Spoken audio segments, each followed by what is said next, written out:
I had a cousin who was much older than I was. He was on my father's side of the family. He couldn't walk. He was in a wheelchair. And he became a watchmaker. And I remember going to his house. It was always filled with clocks and watches. And he was very good. I mean, most people now wear, quartz watches and things, but they didn't really exist then. So he was a very good watchmaker, and he liked to hunt. This was really in deer country in Pennsylvania. So he would go out in his wheelchair and hunt from his wheelchair and sit there for hours. And of course, like any good conservationist, when he hunted and killed deer, he would eat them. They would all be dressed and put in the freezer and so forth. I admired him because here he was a person who was disabled, couldn't walk. He developed a skill. He was very good at it. He had a terrific sense of humor. There are many people like that you meet in life. You just see they do something. There was a man, when I was growing up, he was a tailor and he used to fix clothing for my family. And he was extremely careful with what he did. I mean, he really cared about every stitch and everything he did. He wasn't happy unless something was right. Not just for his customers or his friends, but for himself. And so you meet people like that and they leave an impression because they have a sense of, an inner sense of judgment about what they're doing, which causes them not only to do it well, but it causes them to be of great service to other people in whatever it is they're doing, whether it's, something like being a tailor or a watchmaker, or, it can be something that is in a way more complicated, but it's the quality of doing something in a certain kind of way that is important. I think at the very early stage, my parents, I had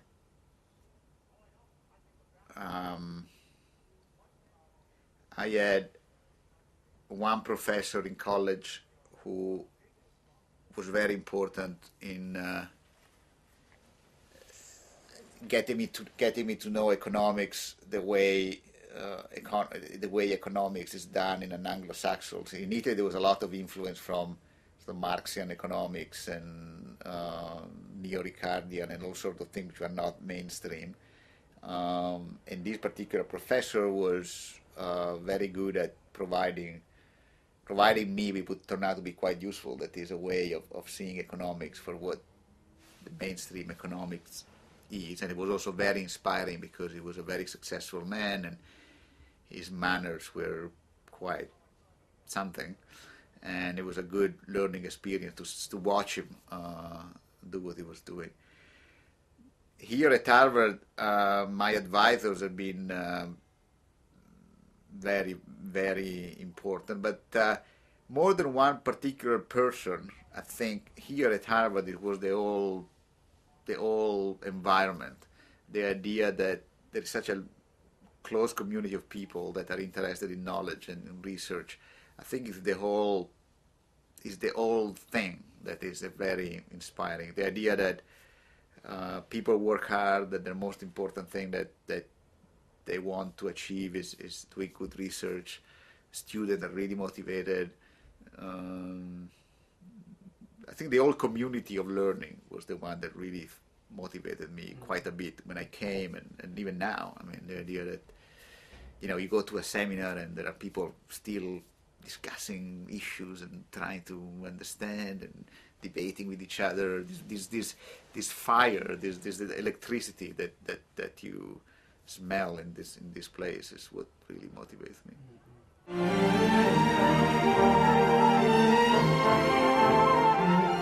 People often define success in different ways. In your view, what is the worst way to define it? How would you define it? Well, I think success is getting up every morning and saying, wow, I can't wait for today, living the passion of your times, and being unique, not being fungible, not being replaceable. I want people to say, I have a certain kind of problem, the only person who can solve it for me is Dershowitz. There are not 20 people out there who can solve it for me. So having a unique role, a unique place is my definition of success. Failure for me is getting up every morning and going to a job that you don't like, it being totally predictable, even if you make all the money in the world. Success for me requires the quality of life be good, the passion be maintained. Passion is not only for the bedroom. Passion must be in your daily life all the time. You must feel passionately about what you're doing. If you lose the passion, you lose the success. Well, I mean, in my profession, I think the worst way to define success is whether you're cited a lot in the newspapers. I think in my profession, success, the best way to define success is if you make contributions that are really deep and long-lasting, and then it may be cited by the newspaper. But I think the worst way of defining success is to maximize the number of times your name appears on the Financial Times or on the New York Times or the Wall Street Journal. I think the best way to define success is to really make long-lasting contributions.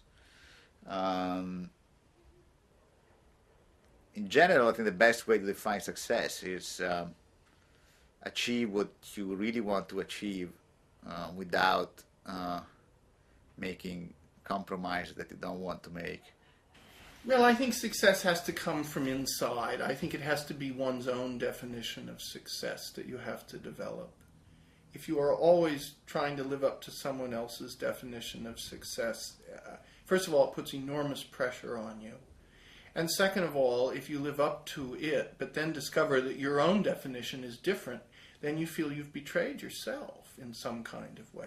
Success and satisfaction are pretty closely related. I mean, if you aren't content and happy, but you're successful, I don't know whether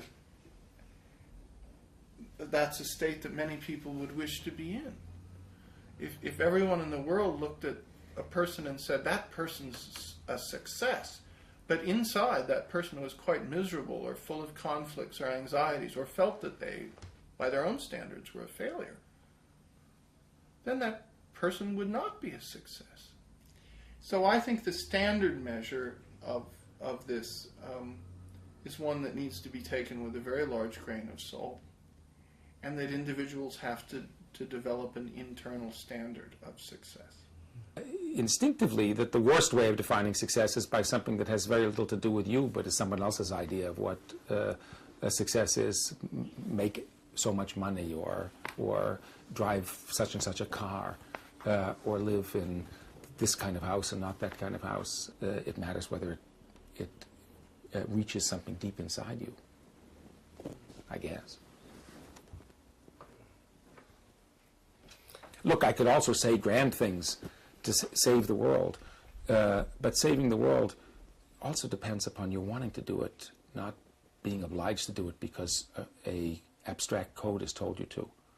I have 3 children. One is very little, but I have 2 older children, one of whom is a lawyer, a professional litigator in New York, and the other of whom has just come back from 2 years in Africa trying to save the world. So it's not because I told one or the other to do X or Y. It's because you find things inside you to do that drive you, that you long for. But how you find these things is, everyone has his own voyage to this. It's not because I or you or anyone else tells you to do them.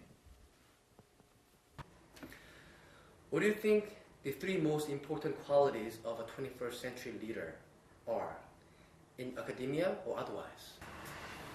Some of them are what they've always been: hard work, just always putting your all into everything you do, and never taking shortcuts, and doing what I think Korean students excel at, and that is really, really hard work. That's number 1. But number 2, I think for a great leader, you have to be creative, and you have to look for new approaches. You have to be able to integrate many subjects and issues together in your mind and come to new conclusions and new solutions. And I think finally you just have to be passionate about everything you do. And you can't just say this is a job. This has to be the most important thing you're doing. And I really do think that Asian students in general, Korean students in particular, are going to emerge as some of the great new leaders in America, in academia, in the world. Three most important things. I would have said a critical intelligence of a kind that, to me, seems to have been sorely lacking in our current political scene. Critical intelligence, not only a wiliness or canniness, but an ability to ask hard questions and criticize your own impulses and try to understand what the limits of your power as well as the strengths of your position are. Then I would say a breadth of experience, an ability to see beyond the very small boundaries of your own competence, so some sense of openness to a very broad world, not simply a narrow competence. And thirdly, I suppose some capacity for compassion or empathy that takes you out of yourself and your own background. That's why actually the global experiences of people like you seem to me quite important, because being able to be in one world and live in another one seems actually quite important as a human skill, especially now. I think one of the qualities is the ability to recognize both these facts about a global situation, but also that there are very significant challenges that attach themselves to that, and that some of those challenges have to do with these completely different situations of life that people find themselves born into, basically, and that leadership needs to address those. And I think, leaders need